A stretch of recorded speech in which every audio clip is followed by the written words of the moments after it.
Memphis, Tennessee, 1953. The air was thick with the humid promise of summer.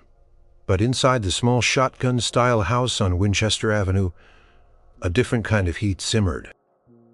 It was the heat of ambition barely contained in the slender frame of a young man named Elvis.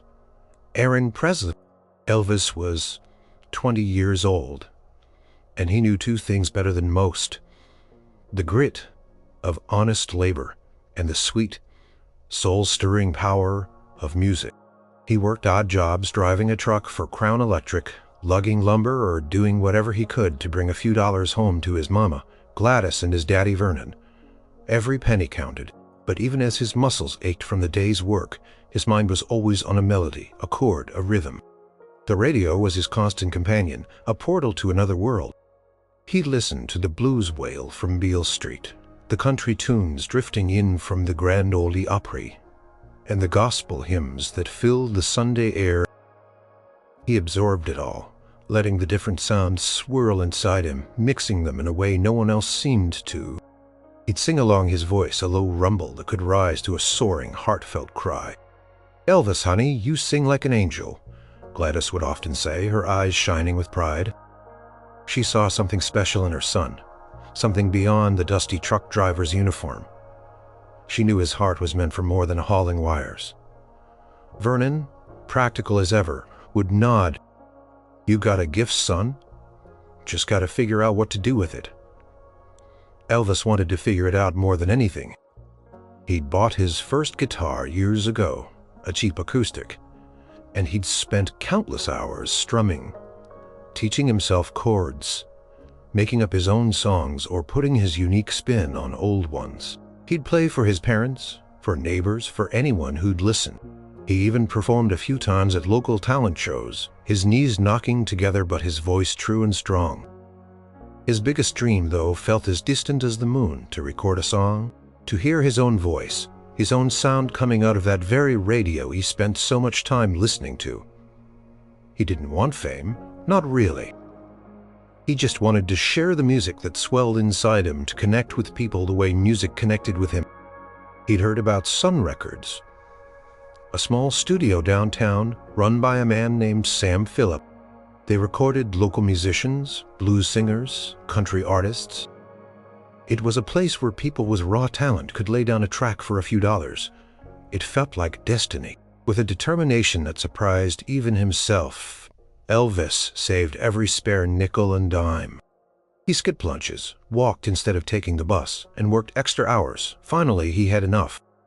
He walked into Sun Records, his heart thumping like a drum set. The studio was small, a little dusty, but it smelled of old wood and new dreams. He explained to the secretary, Marion Keisker, that he wanted to record a song for his mother. She was kind, seeing the nervous energy in his eyes. He sang 2 songs that day, "My Happiness" and "That's When Your Heartaches Begin." He poured his soul into them, imagining his mama's smile. When he finished, Marion was quiet for a moment. Then she asked, "Who do you sound like, son?" Elvis, shy but honest, shrugged. "I don't sound like nobody." Marion smiled. "You got that right." She noted his name and number. He left with a freshly pressed record, a priceless gift for Gladys. He didn't know it then, but he'd also left something else behind, an impression.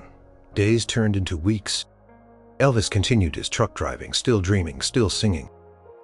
He'd given his mama the record, and her tears of joy were the best payment he could ever receive. The memory of that day at Sun Records was a quiet comfort, a small secret success. Then one Thursday afternoon the phone rang.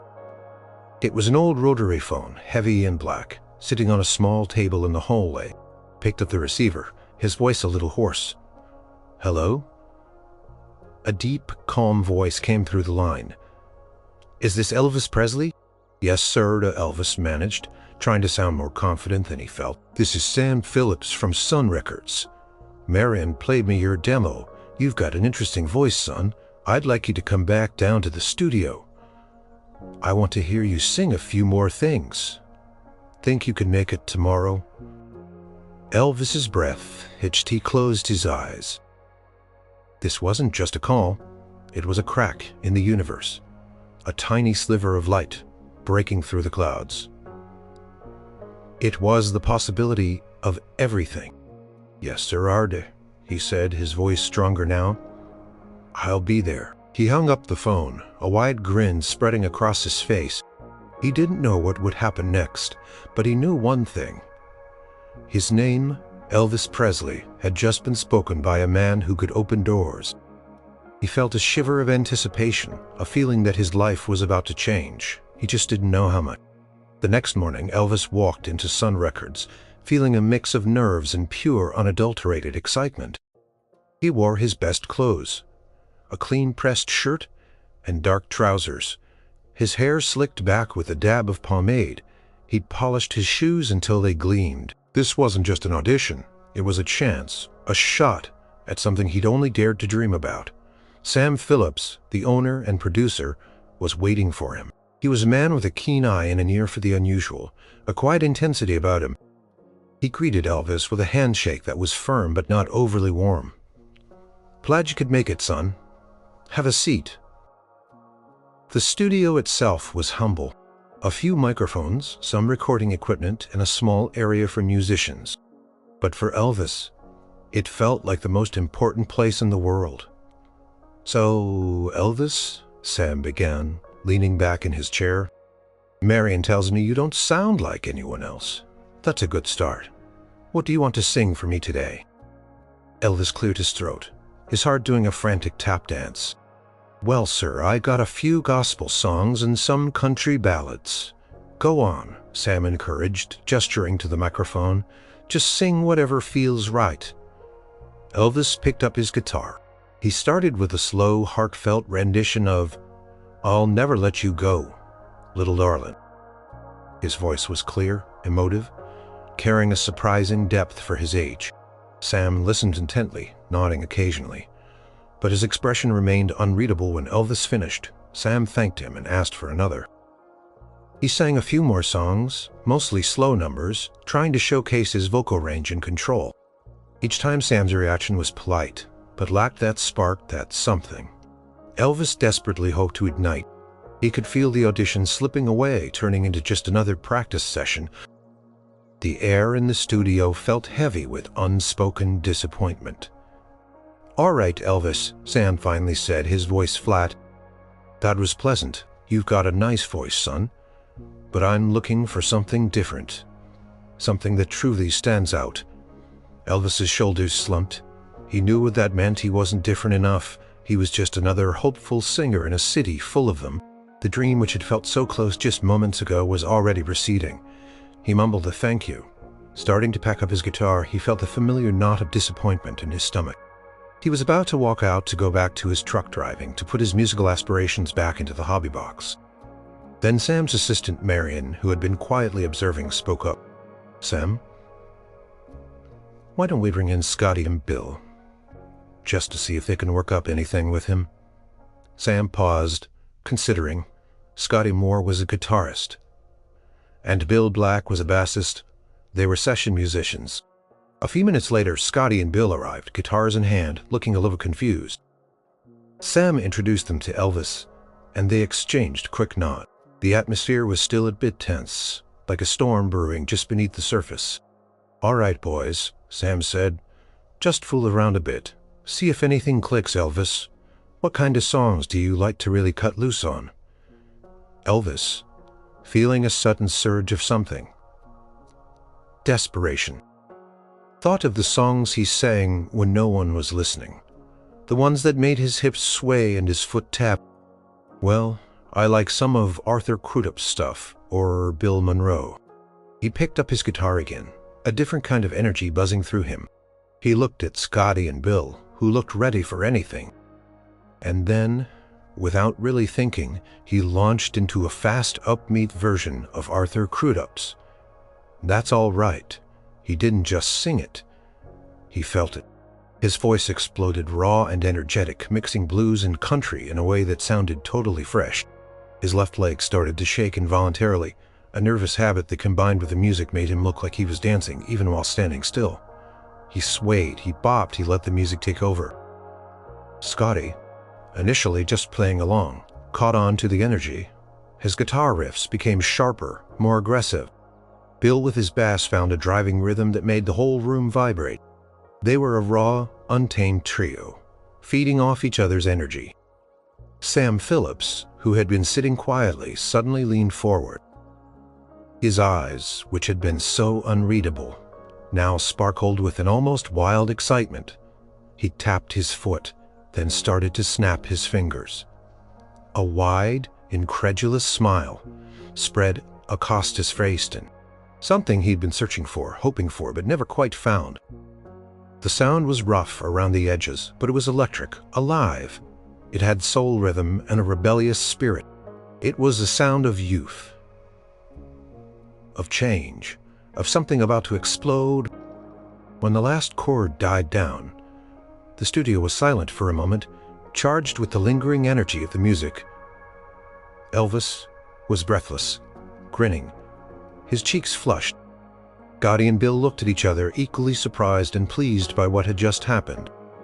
Sam Phillips slowly rose from his chair, a profound look on his face. He walked over to Elvis, a gleam in his eyes. He didn't say anything for a long moment, just stared at the young man, seeing not just a singer, but a force of nature. Finally he spoke, his voice low and filled with wonder. "What was that, son?" he asked, not really expecting an answer. "What was that?" He paused. Then his smile widened into a full-blown grin.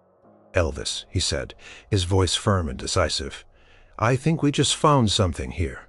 I think I want to sign you." Elvis's heart soared. The disappointment vanished, replaced by a wave of pure, overwhelming joy. He had done it. He had found his spark, and in that moment he felt like anything was possible. The air in Sam Phillips' office was cooler than the sweltering Memphis heat outside, thanks to a noisy window unit. But for Elvis, the temperature seemed to drop to freezing. He sat across from Sam, still buzzing from the energy of the previous day's audition. Sam had just finished outlining the terms of a recording contract with Sun Records. Elvis had listened, barely able to contain his excitement. A real contract, chance to make records, to finally turn his passion into something tangible. He imagined his name on a record label, his music on the radio. It felt like a dream come true. "So, Elvis," Sam said, leaning back in his chair, a slight smile playing on his lips. "This is a big step. We're going to make some noise, a lot of noise." Elvis nodded eagerly. His eye picked up a pen, twirling it between his fingers. He looked at Elvis, his expression thoughtful, almost calculating. "Now there's just one thing we need to consider, son. For marketing purposes, for appeal. It's about making sure you connect with the biggest audience." Elvis frowned slightly, not sure where this was going. He thought about his stage presence, his unique sound. Was it too country? "Not enough blues," Sam continued, his voice calm, almost casual, as if he were discussing the weather. "His name, what do you mean, sir?" Elvis asked, his voice barely a whisper. "Well," Sam said, looking directly at him, "we've been brainstorming a few possibilities, something with a bit more punch, more pizzazz, something that screams new and exciting to the world." Paused, then laid a piece of paper on the desk, slid it towards Elvis. "We had a few ideas. What about Danny Bell? Has a nice ring to it, don't you think? Or Vic Vaughn? A little more sophisticated, maybe. Ace Turner." Elvis stared at the names on the paper. Danny Bell, Vic Vaughn, Ace Turner. They were just words, meaningless combinations of letters, utterly devoid of any connection to him. His mind reeled. He felt as if someone had just punched him in the gut. "Change my name?" He finally managed to say the words, tasting like ashes in his mouth. Sam nodded, seemingly oblivious to the shock on Elvis's face. "Just for your professional identity, of course. You'd still be Elvis at home. But in the music world, a strong stage name can make all the difference. Think about it. It's about building a brand, something memorable, something that sells." But my name is Elvis Presley," he stammered, his voice laced with disbelief. "It's who I am." "And that's fine for you personally," Sam replied patiently, as if explaining a simple concept to a child. "But Elvis Presley doesn't exactly scream rock and roll star to a national audience, does it? It's a bit long, a bit clunky. We need something snappy, something catchy. Something that hints at the energy you have on stage." He picked up a promotional poster for another artist, pointing to a bold, stylized name at the top. "See, short A. Danny Bell has that zing," or "Vic Vaughn sounds like a real ladies' man, right?" Elvis couldn't process it. Had given him the name he'd carried his whole life. The name that was on his birth certificate, his driver's license, his family Bible. It wasn't just a label. It was his history, his identity, his very being. It was the name his mama cried out with pride when he sang. It was the name that belonged to the boy who'd grown up in Tupelo, then Memphis, dreaming of music. He thought of his mama's face, her tearful joy when he gave her that first record. Thought of his daddy, whose stoic pride was always there. They were proud of Elvis Presley, not Danny Bell, not Vic Vaughn. A wave of hurt, sharp and sudden, washed over him. He had poured his heart and soul into that audition, revealing a raw, authentic part of himself. And now they wanted to strip away the most fundamental piece of that authenticity. I don't know, Mr. Phillips," Elvis finally said, his voice low, his gaze fixed on the meaningless names on the paper. "I never thought about changing my name." "Well, think about it," Sam urged, his tone still even. "It's a small adjustment for a huge payoff, a guaranteed ticket to wider appeal. We're talking about a career here. Elvis, a chance to be truly big." The word big hung in the air, tempting, shimmering, like a mirage. It was everything he dreamed of, but at what cost? To sacrifice a piece of himself so fundamental, so deeply ingrained. He looked up at Sam, trying to gauge if this was a test, a negotiation, or a non-negotiable demand. Sam's expression was unyielding, professional.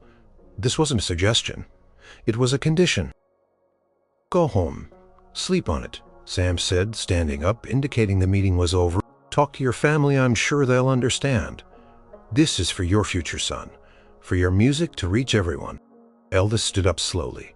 The contract offer, once a beacon of hope, now feeling like a heavy chain.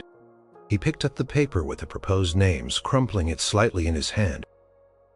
He mumbled a goodbye and walked out of the office, the cool air of the studio suddenly feeling colder than ever before. His dream just within his grasp now came with an unbearable price tag. His simple name, Elvis Presley, had suddenly become the biggest obstacle between him and his destiny. The walk home from Sun Records felt longer than usual. The familiar streets of Memphis, usually a comforting backdrop to his thoughts, now seemed to mock him. Every step was heavy, each beat of his heart echoing the turmoil in his mind. Danny Bell, Vic Vaughn, Ace Turner. The names Sam Phillips had suggested spun in his head like a cruel, mocking carousel. He pushed open the screen door of his small home, the squeak of the hinges, a familiar sound. Gladys was in the kitchen, humming a gospel tune as she prepared dinner. The smell of fried chicken and greens usually made his stomach rumble, but tonight he felt nothing but a dull ache. "Elvis, honey, you're home early," Gladys said, turning from the stove, her smile warm. But her smile faded when she saw his face. "What's wrong, baby? You look like you just lost your best friend." Vernon, sitting at the kitchen table reading the newspaper, lowered it, his brow furrowed with concern. "Everything all right at the studio, son?" Elvis sat down heavily at the table, running a hand through his hair. "They want to sign me," he said, his voice flat. Gladys gasped, her hands flying to her mouth. "Oh, Elvis, that's wonderful. I knew it. I just knew Mr. Phillips would see how special you are." She rushed to him, wrapping him in a fierce hug. But Elvis didn't return the embrace with his usual enthusiasm. "There's a catch, Mama." Pulled away slightly, looking from his mother's hopeful face to his father's stoic but attentive one. Took a deep breath and explained, stumbling over the words, the humiliation of the suggestion still raw. They said they... for appeal. A shocked silence fell over the small kitchen. Gladys's eyes, usually so full of gentle warmth, hardened. Vernon's jaw tightened. "Change your name," Gladys repeated, her voice rising in disbelief. "Elvis. Aaron Presley, the name we gave you. Our name." Her voice was laced with an indignation that Elvis rarely heard. What in the world gives them the right to ask such a thing? "They said Elvis Presley isn't catchy enough," Elvis mumbled, feeling the sting of the words again. "Too folksy. They want something like Danny Bell or Vic Vaughn." Vernon slammed his hand lightly on the table, making the salt shaker jump. "Danny Bell, Vic Vaughn, what kind of foolishness is that? You're Elvis Presley, son. Always have been. Always will be." Gladys sat beside him, taking his hand. Her touch was firm and comforting. "Your name, honey. Did you nay? It's part of Waverly. It's part of our family. Your grandpa, your great-grandpa, they were Presley's strong, eyed, means, all wise. Did you know that it's unique? Just like you." She looked into his eyes, her gaze. "We chose that name for you. Elvis. Your daddy and I've attained to it. We put thought in 50. We'd stalls, halls." He remembered being a shy boy, sometimes teased for his quiet nature and his unusual name. But he'd always owned it. It was distinct. It was his. "But, Mama," he said, his voice tinged with anguish, "this is my chance, my only chance. What if they won't sign me otherwise? What if this is the only way for my music to be heard?" The thought of giving up his dream of going back to the truck was a physical pain in his chest. Vernon sighed a heavy sound. "It's a tough spot, son. I understand wanting to chase your dream. But at what cost?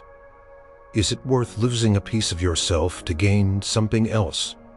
Would that success even feel like yours?" The questions hung in the air, piercing through his earlier excitement. He had imagined hearing his music on the radio, but now he pictured it playing and the announcer saying, "That was Danny Bell." It felt hollow, empty, like a beautiful song sung by a stranger. He remembered the feeling of singing "That's All Right" in the studio, the raw, uninhibited joy. That was Elvis Presley singing. That was him. The thought of trying to recreate that same authentic energy under a manufactured name felt wrong, like trying to fit a Menhek. As the evening wore on, the conversation continued, circling back to the same agonizing dilemma. His parents understood his ambition, but they also understood the sacredness of identity. They weren't telling him what to do, but their quiet strength, their love for him as Elvis, spoke volume. Later, lying in his bed in the small room he shared with his grandmother, Elvis stared at the ceiling. The sounds of the city were muffled by the night, but the storm in his mind raged. Closed his eyes, picturing the faces of his parents, remembering his mama's words about his name's meaning. All wise. He smiled faintly. Maybe it was time to live up to that meaning. He knew what he had to do. The decision, when it finally came, wasn't a logical one, but a deeply felt conviction.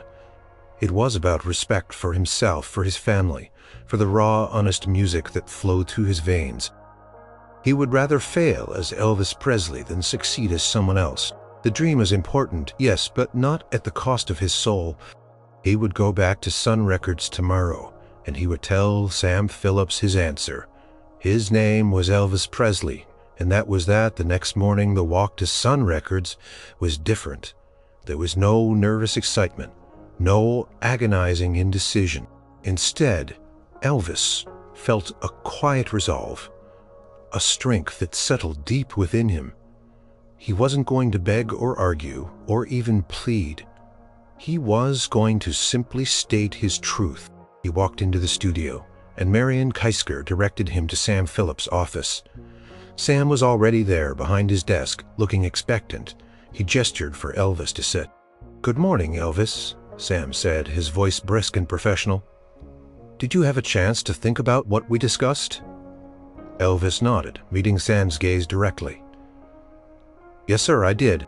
Sam leaned forward, a slight smile on his face, as if anticipating an easy agreement. "And—" Elvis took a deep breath. "Mr. Phillips," he began, his voice steady, "I appreciate the offer. I truly do. And I appreciate you seeing something in my music. It means the world to me." Sam nodded, seemingly pleased. "Good, good. So Danny Bell it is, then. Or did you prefer Vic Vaughn?" He picked up the contract again, ready to move forward. "No, sir," Elvis said, his voice firm but respectful. "Neither of those. My name is Elvis Presley, and that's the name I want to record under." Sam's smile faltered, his brow furrowed slightly. "Now, Elvis, let's be reasonable. We went over this. It's about marketability, appeal, giving you the best possible chance to succeed. Elvis Presley just doesn't have that spark, that instant recognition." "It is spark to me, Mr. Phillips," Elvis replied, his voice still calm, but with an underlying steel. "It's the name I've carried my whole life. It's the name I've carried my whole life. It's who I am. Every note I sing, every song I write, it comes from me, from Elvis Presley, not from some made-up name. Look, son, this is a business. We're talking about making you a star. Sometimes you have to make compromises. Give a little to get a lot." "Sir, this isn't just a compromise," Elvis countered, feeling a surge of quiet passion. "This is part of me. If I change my name, it feels like I'm changing who I am, like I'm pretending to be someone else. And if I'm pretending, how can the music be real? How can it be authentic?" Sam leaned back in his chair, tapping his pen against the desk. He looked at Elvis, really looked at him. He saw not just a stubborn young man, but a deep conviction in his eyes. He'd seen plenty of ambitious musicians, eager to do whatever it took to make it, but this kid, this Elvis, was different. There was an integrity, there a refusal to bend on what he'd clearly felt was a core part of himself. "You really believe that, don't you?" Sam said. "Yes, sir," Elvis affirmed, his gaze unwavering. "More than anything, you understand what you're asking?" Sam pressed. "This could make things harder. It could mean less radio play, less attention from distributors. A name like Elvis Presley doesn't exactly fit into the neat little boxes the industry likes to put people in." "I understand," Elvis said. "But I'd rather take my chances as Elvis Presley than be someone else." Paused, then added, "If the music is good enough, Mr. Phillips, maybe the name won't matter so much. Maybe it will even make it more real." Sam was quiet for a long moment. He looked out the window, then back at Elvis. Prided himself on finding unique sounds, on discovering talent that didn't fit the mold. He was a risk-taker, and in Elvis's stubborn refusal, he saw not just defiance, but a profound self-awareness, an honesty that was incredibly rare. He remembered the raw power of Elvis's voice yesterday, the way his body moved, the way he just was the music. That wasn't something you manufactured or put a slick name on. That was something primal, something true. And perhaps, just perhaps, that raw truth was more valuable than any focus group-approved stage name. A slow smile, different from his earlier professional one, began to spread across Sam Phillips' face. It was a smile of genuine interest, of dawning realization. He leaned forward, placing his pen down. "You know, son," he said, his voice low and filled with a newfound respect, "I've been looking for something different, something real. And maybe this is it." He paused, his eyes twinkling. "Maybe Elvis Presley is exactly the name we need. Maybe it's so unlikely that it becomes legendary." Elvis blinked, surprised. He had braced himself for rejection, for Sam to tell him to walk out the door. But this, Sam chuckled, shaking his head. "All right, Elvis Presley, you win. We'll go with Elvis Presley, but don't you dare come back to me in 5 years wishing you'd gone with Vic Vaughn." A wave of relief, so powerful it almost buckled his knees, washed over Elvis. He felt a huge grin break out on his face. "No, sir," he said, his voice cracking slightly with emotion. "Never thank you, Mr. Phillips. Thank you so much." Sam stood up, extending his hand. "No, Elvis, thank you. You just taught me something important about conviction. And I have a feeling that conviction, it's going to be part of your sound. It's going to be part of your story. It might just be the thing that makes Elvis Presley a name. No one ever forgets." As Elvis shook Sam's hand, he felt a profound sense of rightness. He hadn't compromised his identity for his dream, and in doing so, he had perhaps just opened the door to a kind of authenticity that would truly change everything. The ink was dry on the contract. Elvis Presley was written in bold official script. Elvis clutched his copy, a paper testament to his dream and his unwavering belief in himself. Tension from the name discussion had melted away, replaced by an invigorating sense of purpose. Sam Phillips, true to his word, immediately pivoted. He wasn't just signing a singer. He was embracing an identity. "All right, Elvis," Sam announced to Scotty Moore and Bill Black, who had been called back to the studio for a planning session. "The name stays. Elvis Presley. And that's exactly how we're going to sell him. No manufactured image, no slick stage name. We're going to lean into the fact that he's a genuine article, a kid from Memphis, in 4-4 image." They'd worked with plenty of artists who'd been given new, catchy monikers. This was different, but they also remembered the raw power of Elvis's audition. Maybe Sam was onto something. "So what's the plan, Sam?" Scotty asked, tuning his guitar. "The plan is authenticity," Sam declared, a visionary gleam in his eye. "We're not trying to fit him into a box. We're not going to try to make him sound like country or blues or pop. We're going to let him sound like Elvis Presley. The blend, the mix, the energy, that's the selling point. And that name, Elvis Presley, will become synonymous with it." This approach was revolutionary. In an era where music genres were sharply defined and artists were often molded into specific images, Sam Phillips was proposing the opposite. He was choosing to highlight Elvis's uniqueness, his unpolished sincerity, even the folksiness of his name.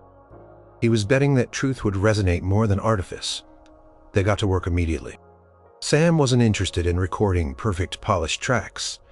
He wanted to capture the raw energy of their jam session. He encouraged Elvis to let loose, to move, to feel the music. Scotty and Bill were on board their instruments, becoming extensions of Elvis's vocal and physical expression. The first official recording session for "That's All Right" and "Blue Moon of Kentucky" was electric. Elvis sang with a newfound confidence, a sense of liberation. He wasn't trying to be someone else, he was just being. The knowledge that his name, his true name, would be on that record, fueled his performance. It wasn't just a song, it was a statement. Sam meticulously captured every nuance, every crackle of electricity. He knew that the sound quality wasn't going to be pristine, but it would be real. It would be vibrant. It would be unforgettable. "We need to get this on the airwaves fast," Sam announced after the first session, holding up the master tape with a triumphant grin.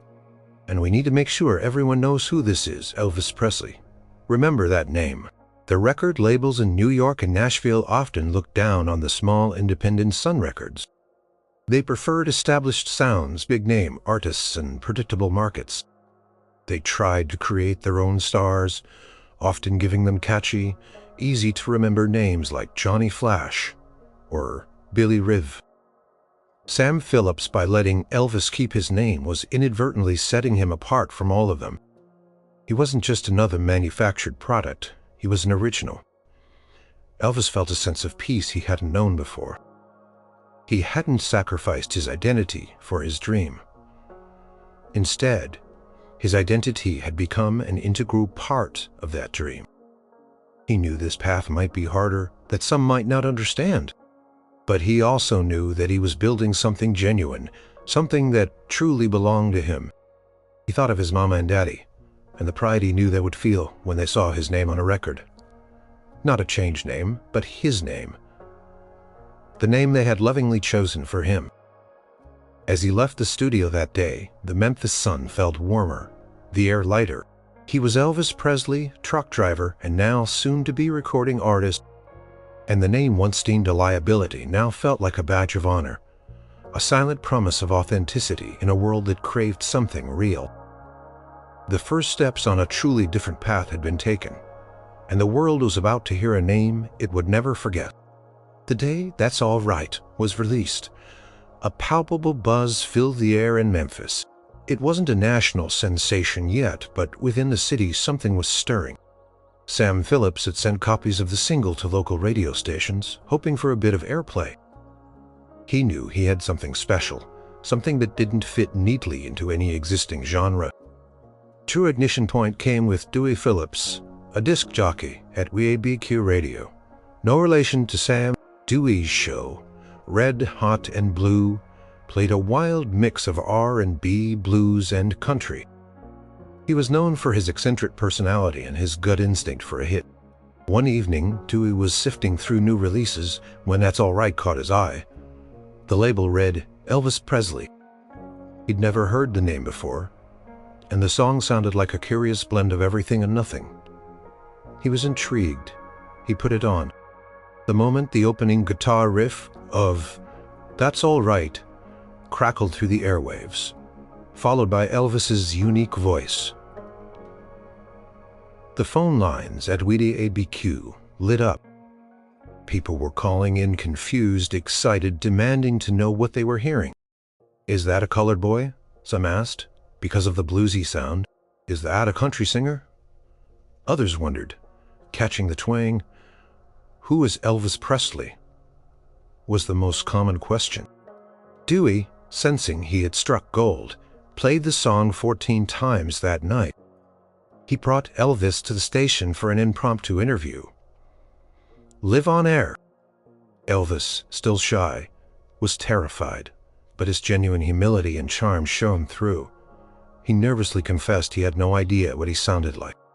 The radio played That's All Right and Blue Moon of Kentucky relentlessly. The name Elvis Presley became a whisper, then a buzz, then a roar throughout Memphis. People started asking for him by name at record stores. They wanted to see him play. Elvis, Scotty, and Bill started performing at small local venues, clubs, school auditoriums, anywhere that would have them. Their first public performance was at the Overton Park Shell on July 30th, 1954, opening for Slim Whitman. Elvis, still nervous, started his legs shake, a habit born of stage fright. The crowd, especially the girls, went wild. His movements, his charisma, his raw energy. It was unlike anything they'd ever seen. That's Elvis Presley, someone would shout from the crowd, pointing. The name wasn't a liability. It was becoming a point of curiosity, then recognition. It was unusual, just like his music, just like his stage presence. It was memorable because it was distinctly him. Other local musicians trying to break into the scene watched in amazement. They saw Elvis not performing under some generic stage name, but as himself. His authenticity, born from that pivotal no, was tangible. It wasn't just his music that captivated people. It was his genuine nature. He was a small town boy, making a big noise, and his own name was right there front and center. Newspaper articles started appearing in local Memphis papers. Local boy makes good with unusual sound, one headline read. Another proclaimed, Memphis has a new sound and his name is Elvis Presley. The name was printed again and again, becoming synonymous with the new, exciting music. Sam Phillips smiled, watching it all unfold. He'd known Elvis had talent, but he hadn't fully grasped the power of his conviction. By sticking to his name, Elvis had inadvertently created a brand of authenticity that no marketing campaign could ever retake it. He wasn't just selling records, he was selling a piece of himself, unvarnished and true. The music industry at large, still focused on crafting their perfect pop stars, hadn't yet caught on to the seismic shift happening in Memphis. They were still looking for the next Johnny Flash. But in the humid, bustling city, a revolution was underway, carried on the airwaves by a young man named Elvis Presley. His name, once deemed too folksy, was quickly becoming a legend, emmed of chapter by chapter, chord by chord, hip shake by hip shake. And this was just a beginning. The local buzz around Elvis Presley couldn't be contained in Memphis for long. The ripple effect began with radio stations in nearby states picking up on the phenomenon. That's all right. Started getting airplay in Arkansas, Mississippi, and Louisiana. Soon, small, independent record distributors were contacting Sam Phillips, wanting to get their hands on copies of the record. Sam Ever, the shrewd businessman, knew he needed to expand Elvis's reach. This led to a pivotal meeting with Colonel Tom Parker, a promotional genius known for his flamboyant style and relentless ambition. Parker, sensing the undeniable potential, quickly became Elvis's manager. He saw what Sam Phillips saw.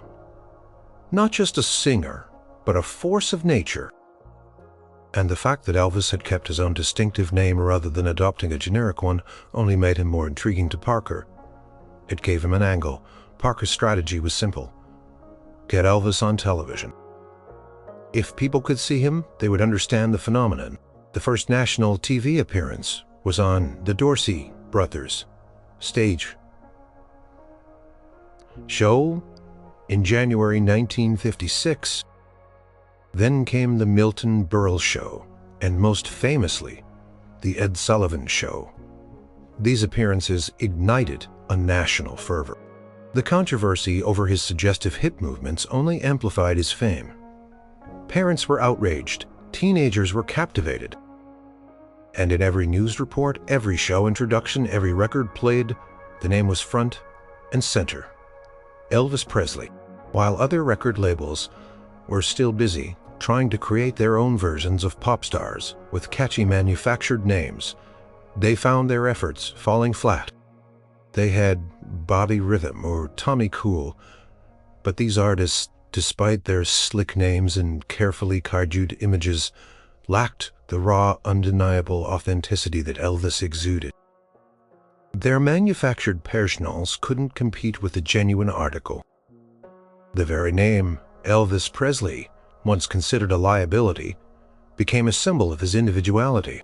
It didn't sound like anything else, just as his music didn't sound like anything else. It stuck in people's minds precisely because it was unique, unusual, and ultimately unforgettable. It reinforced the idea that he was an original, not a product of the industry machine. Girls screamed his name at concerts. Boys imitated his hair and his sneer. The media, both praising and condemning, repeated his name ad nauseum. Elvis Presley was on everyone's lips. The awkward, folksy name had become the most recognizable name in American music. The irony was not lost on Sam Phillips. His decision to respect Elvis's identity, a move born out of an appreciation for his conviction rather than a strategic marketing plan, had become the ultimate marketing coup. Proved that sometimes the most authentic path is the most successful. Elvis, for his part, handled the explosion of fame with a mix of humility and quiet determination. He never forgot where he came from or the difficult choice he had faced at Sun Records that had given him a foundation of integrity. It reminded him every day to stay true to himself, even as the world around him spun into a whirlwind of adoration and criticism. He went from playing small-town gigs to headlining sold-out arenas. His records climbed the charts with unprecedented speed. Heartbreak Hotel, Hound Dog, Don't Be Cruel. Each song cemented his status as a musical revolutionary, and with every record, every performance, his name, Elvis Presley, became more deeply etched into the fabric of American culture. The national ripple had become a tidal wave. The industry, once skeptical, was now frantically trying to catch up, searching for their own Elvis. But they couldn't. Because the very essence of Elvis Presley, his name, his sound, his unapologetic self was one of a kind of phenomenon born from a simple, powerful refusal to be anything but himself. By the late 1950s and into the 1960s, Elvis Presley wasn't just a name. It was a phenomenon. It was shorthand for a revolution. His refusal to change his name had become an unspoken legend, a foundational act of authenticity that permeated every aspect of his career. It set him apart from the countless other aspiring artists who tried to emulate his sound, his style, or his stage presence. His music continued to break down barriers. He blended country blues, gospel, and pop into something entirely new. Record producers who once scoffed at Elvis Presley as a name were now scrambling to find artists who could capture even a fraction of his raw, genre-bending appeal. They kept failing because they were trying to imitate a sound, not an essence. And Elvis's essence was rooted in his genuine self, starting with his name. Consider the artists who came after him, inspired by his success. Many, seeing that an artist could be authentic and become a superstar, chose to keep their own names, no matter how unusual. Little Richard, Chuck Berry, Johnny Cash, they all carved out their own unique identities, rather than adopting manufactured monikers. Elvis had shown them that staying true to who you were could ironically be the most powerful marketing strategy of all. His name became synonymous with rock and roll itself. When people thought of the new rebellious sound, they thought of Elvis Presley. It wasn't Danny Bell's revolution. It was Elvis Presley's ground-ring music. It was Elvis Presley's. The name, once a perceived weakness, became an unshakable brand, an immutable symbol of the genre. His records continued to sell in the millions. He moved into films, and even there his name was the marquee draw. Elvis Presley in Jailhouse Rock. Elvis Presley in Love Me Tender. His name was plastered on posters, records, and merchandise worldwide. It was a name that commanded attention, respect, and fervent loyalty from millions of fans. This authenticity, born from that quiet "no" in Sam Phillips' office, allowed him to connect with audiences on a deeper level. People felt they knew him because he presented himself as himself. He was the kid from Memphis who made good, not some fabricated celebrity. His name carried the weight of his personal history, his humble beginnings, and his unwavering spirit. He influenced not just music, but fashion, culture, and youth rebellion. His iconic look, his signature moves, his powerful voice, all were inextricably linked to the name Elvis Presley. It was a complete package, and the name was the bow that tied it all together, signaling genuineness. Imagine if he had chosen to be Danny Bell. Would the impact have been the same? Would the world have embraced him with the same fervor? Likely not. Danny Bell might have been a popular singer, but would he have been the king? Unlikely. The power of Elvis Presley lay in the fact that he was so undeniably, unforgettably Elvis Presley. His name, once considered folksy and clunky by industry standards, had become a testament to the power of individuality. It stood for breaking rules, blurring lines, and daring to be different. It was a name that sparked conversations, controversy, and ultimately a cultural phenomenon. Elvis Presley had not just become a music star, he had become a global icon, a force that reshaped popular culture. And the cornerstone of that empire was the simple, profound decision to stand by his own name, proving that sometimes the most ordinary things, when infused with extraordinary conviction, can become truly legendary. His name was more than just a label, it was the indelible mark of a true original. Years later, Elvis Presley sat on the porch swing at Graceland, the grand mansion that was now his home. The sun dipped low over the horizon, painting the Memphis sky in hues of orange and purple. The sounds of birds chirping in the sprawling grounds were a gentle counterpoint to the quiet hum of his memories. He was no longer the nervous young man who had walked into Sun Records. He was the king of rock and roll, a legend in his own time. His name, Elvis Presley, was known in every corner of the globe. It was on millions of records.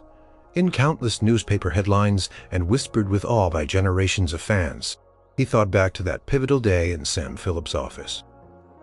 The suggested names, Danny Bell, Vic Vaughn, felt like ghosts from a forgotten dream. They were so foreign, so utterly disconnected from the life he had lived, the music he had created. He smiled faintly. What a gamble that had been. What a moment of truth. He remembered his Mama Gladys, her eyes blazing with protective love when he told her about the name change idea. Her quiet but firm belief in the sanctity of his name had fortified his resolve. He missed her fiercely, but her spirit, her pride in him lived on. Every time someone shouted Elvis at a concert, or a child proudly proclaimed, "Elvis is my favorite," he felt a quiet echo of her love. That no wasn't just about a name. It was about integrity.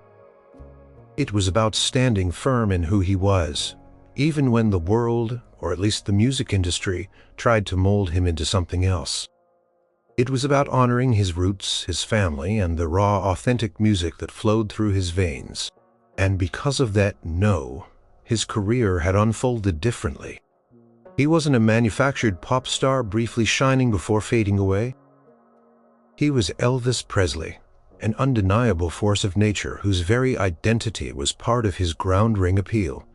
His name didn't just label him, it defined him. It allowed him to blur genres, to connect with audiences from all walks of life, to be a bridge between different sounds and cultures. He thought of the hundreds of songs he'd recorded, the thousands of performances he'd given. Every single one was by Elvis Presley. Every record sleeve, every concert ticket, every movie poster proudly displayed his true name. It wasn't a mask. It was a mirror. His legacy was cemented, not just in the music, but in the story of how he got there. The kid who wouldn't change the artist, who prioritized authenticity over convenience. That story resonated deeply with people. It reminded them that staying true to oneself, no matter the pressure, was a powerful act. The sun finally dipped below the horizon, and the stars began to twinkle in the darkening sky. Elvis leaned back, a sense of profound gratitude washing over him. His life had been a whirlwind of dazzling highs and challenging lows. But through it all, one constant remained: his name.